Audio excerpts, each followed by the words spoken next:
નમસ્કાર દર્શક મિત્રો, આપ જોઈ રહ્યા છો દી 24/7 ન્યૂઝ। તો જોઈએ આજના મુખ્ય સમાચાર ઉનાથી અમારા સંવાદદાતા આહિર કાળુભાઈ સાથે। ગીર ગઢડાના ફુલકા ગામે નવનિર્મિત પીએચસી કેન્દ્રમાં ભ્રષ્ટાચાર જોવા મળ્યો। ફુલકા ગામનો સરપંચ પ્રતિનિધિ જાદવભાઈ અને એમની સાથે પંચાયતના સભ્ય અને યુવાનોએ બની રહેલા આરોગ્ય કેન્દ્રની મુલાકાત લીધી, જ્યાં સિરામિક અને માર્બલ જ્યાં જોઈએ ત્યાં તૂટેલી ફૂટેલી હાલતમાં જોવા મળી હતી। મહત્વની વાત એ છે કે થોડા સમય પહેલા આ પીએચસી કેન્દ્રનું બાંધકામ શરૂ કરવામાં આવ્યું। આશરે 1.5 કરોડથી વધુના ખર્ચે તૈયાર થનાર છે। મોટાભાગનું કામ પૂર્ણ થઈ ગયેલું છે, ત્યારે આ પીએચસી કેન્દ્ર 14 ગામોને જોડે, ત્યારે સરપંચ પ્રતિનિધિની વિઝિટથી કામમાં થયેલી ગરબડ સામે આવી છે। ચાલુ સ્થળ પર સરપંચ પ્રતિનિધિએ કોન્ટ્રાક્ટરને કોલ કરેલો પણ સ્વિચ ઓફ આવેલો। સરપંચ પ્રતિનિધિઓ આક્ષેપ છે આમાં ભ્રષ્ટાચાર થયો છે અને યોગ્ય તપાસ થવી જરૂરી છે। દિવાલો પર તિરાડો પણ જોવા મળી હતી। સાવ હલકી ગુણવત્તાવાળી આ સેકન્ડમાં સિરામિક ઉપયોગમાં લેવામાં આવી છે, જેનો આક્ષેપ કર્યો હતો। ગીર સોમનાથ કલેક્ટરે મુલાકાત કરે એવું પણ જણાવ્યું હતું। દીવ 24/7 ન્યૂઝને લાઇક કરો, શેર કરો અને સબસ્ક્રાઇબ કરો।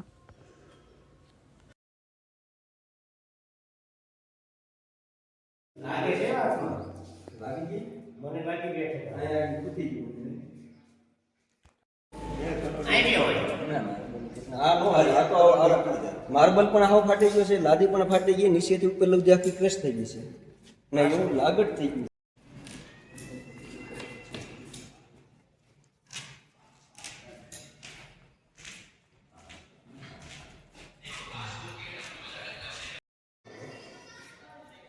આના વિડિયો હતા ને આ બહુ કામ બેકાર કર્યું।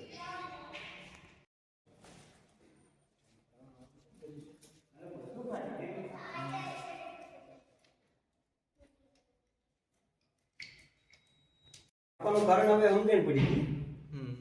આ બધી લાદી ફાટી ગઈ છે, બધી લાદી ફાટી ગઈ છે, એક લાદી। આપનું નામ? મારું નામ જાદવભાઈ બાબુભાઈ વાઘેલા, ફુલકા ગામના સરપંચ પ્રતિનિધિ પુત્ર। સરપંચ પ્રતિનિધિ, તમે જે ગામના પીએચસી સેન્ટર છે તે બની રહ્યું છે, કામ શરૂ છે, ત્યાં તમે વિઝિટ લીધી છે, શું લાગે તમને અહીંયા? વિઝિટ લેવામાં 2-4 વખત જે પાયાથી કામ ચાલુ ખોદકામ થયું હતું તે ત્યાર સમયથી આજ સુધી અમે જ્યારે કામની લાદીથી માંડીને પ્લાસ્ટર પથ્થરકામથી માંડીને હરેક જગ્યાએ અમે તપાસ કરવા માટે આવ્યા। એ લોકોની જાણ પણ કરેલી। કોન્ટ્રાક્ટર જે બેટા કોન્ટ્રાક્ટમાં કામ કરે, હાર્દિકભાઈ કરીને અહીંયા ઊભા હોય છે અને સુપરવાઇઝર હોય છે, તેને જાણ કરેલી કે જે કંઈ મટીરિયલ હોય જે સારું હોય એના જે તે આપણે જે આ પીએચસીનું બિલ્ડિંગ જે પથ્થર વાપરવામાં આવ્યો છે તે પથ્થરો આપણે ત્યાર રેડીમેડના જે પથ્થર બનાવવામાં આવે છે તે પથ્થર વાપરવામાં આવ્યા છે। અત્યારે જે લાદીનું કામ થયું છે તે બધી સેકન્ડ લાદી વાપરવામાં આવેલી છે અને અત્યારે અમે સ્થાનિક જગ્યાએ જોયું, તપાસ કરી છે। લાદીનું કામ ચાલુ થયું ત્યારે અમે તપાસ કરી ગયા હતા માર્બલનું ને, પછી ફિટિંગ કામ થઈ ગયું, પછી અમે તપાસ કરવા આવ્યા તો અત્યારે આવી રીતે બધી લાદી છે બધી ક્રેક થઈ ગઈ છે। તમને શું લાગે આમાં ભ્રષ્ટાચાર થયો છે? હા, અત્યારે તો આ જોવા પ્રમાણે તો આ કામગીરીની અંદર આ હાવ બધી વસ્તુ હલકી ગુણવત્તાએ વાપરવામાં આવેલી છે। તમે રજૂઆત કોને કરી આ બાબતે? રજૂઆત તો અમે એ લોકોને કીધી કે ભાઈ અમે જ્યારે ત્યારે એ લોકોને જાણ કરીએ છીએ। જેથી અમે તાલુકા સદસ્ય હતા એને પણ અમે 1-2 વખત અહીં બોલાવેલા છે વિઝિટ માટે। જિલ્લા સદસ્યને પણ અમે ધીરુભાઈને એને પણ રજૂઆત કરી હતી, અમારા કારોબારી ચેરમેન કાનભાઈ ઉંદરીથી તાલુકા સદસ્ય તેને પણ અમે જાણ કરી હતી। શું ખામી છે અત્યારે બિલ્ડિંગમાં? અત્યારે આ બિલ્ડિંગની અંદર જે દિવાલની અંદર લાદી સિરામિકનું કામ કરવામાં આવ્યું છે તે 1 નંબર લાદી સેકન્ડમાં વાપરવામાં આવેલી છે અને બધી પણ લાદી ફાટી ગયેલી છે। ત્યાં સ્થાનિક જગ્યાએ આપણે એનું રેકોર્ડિંગ કરેલું છે અને બધી ઉતરે છે, તો અત્યારે તમે જોવો છો તો આપણે હાથ ફેરવીએ તો હાથને પણ શ્રી નાખે છે, એવી અટાણે ઘટના છે આમાં। તમારી શું માંગ છે? હવે શું થવું જોઈએ આમાં? અમારી માંગ એ છે કે જે અમારું આ પીએચસી સેન્ટર ઘણા સમયથી અત્યારે સારામાં સારું બિલ્ડિંગનું કામ સરકારશ્રી દ્વારા બનાવવામાં આવ્યું છે ને આમાં લાખો કરોડો રૂપિયા સરકારે આપ્યા છે, તો અત્યારે જે આ કામની ગુણવત્તાની અંદર જે બેનિફિટ અમને અત્યારે જોઈ રહ્યા છે તો આ લાંબો સમયનું આનું આયુષ્ય ટકી રહેવાનું નથી। તમને શું લાગે આમાં તપાસ થવી જોઈએ?